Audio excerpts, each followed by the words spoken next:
Le marché crypto est en train de basculer et beaucoup d'analystes s'étaient trompés. On entre dans une phase décisive et tout indique que la saison des altcoins approche à grands pas, mais la majorité des investisseurs n'en ont aucune idée. Les signaux sont clairs. D'abord, les adresses Bitcoin qui achètent et ne revendent jamais atteignent des niveaux records. C'est un indicateur massivement haussier, mais méconnu du grand public. Même chose du côté d'Ethereum. Les réserves sur les plateformes d'échange chutent à vitesse grand V. On est passé de 25 millions de TH en 2023 à 17 millions aujourd'hui, soit 30% en moins de 2 ans. L'offre disponible pour la vente s'évapore, et ça, c'est un carburant incroyable pour la hausse. Ce changement, il est aussi politique et institutionnel. Le président de la SEC américaine reconnaît désormais que l'heure de la crypto est arrivée. Les projets se multiplient pour créer des applications géantes où l'on pourra trader, prêter et stocker des actifs numériques sous une seule licence. Autrement dit, les rails financiers mondiaux sont en train d'être redessinés avec la blockchain au centre. Et ce cycle n'a rien à voir avec les précédents.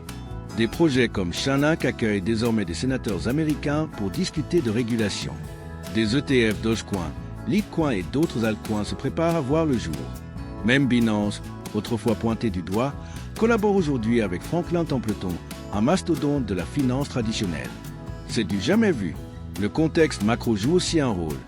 Les taux d'intérêt vont probablement être réduits d'ici la fin de l'année, ce qui ouvre la porte à un afflux massif de liquidités. Résultat, le graphique de la capitalisation du marché crypto hors Bitcoin et Ethereum crie littéralement Alt Season. Et les géants de la finance confirment la tendance.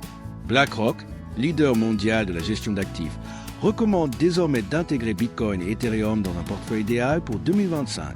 Même si certains conseillers financiers jugent qu'un poids de 5% en crypto est trop élevé, le simple fait que ces discussions existent au cœur de Wall Street prouve l'adoption institutionnelle. Évidemment, tout n'est pas rose. L'ex-PDG de Celsius, Alex Mashinsky, a été condamné à 12 ans de prison pour fraude, rappelant que les excès du passé se paient cher. Mais dans l'ensemble, les fondations actuelles sont plus solides que jamais. Alors, oui, cette fois-ci, le cycle est différent. Oui, la crypto est en train d'entrer dans une nouvelle ère où institutions, États et grandes entreprises prennent position. Et oui, tout cela laisse présager une explosion des altcoins dans les prochains mois. La question, maintenant, est simple. Êtes-vous prêts? Quels altcoins surveillez-vous le plus en vue de cette nouvelle saison? Dites-le en commentaire. Je suis impatient de lire vos analyses.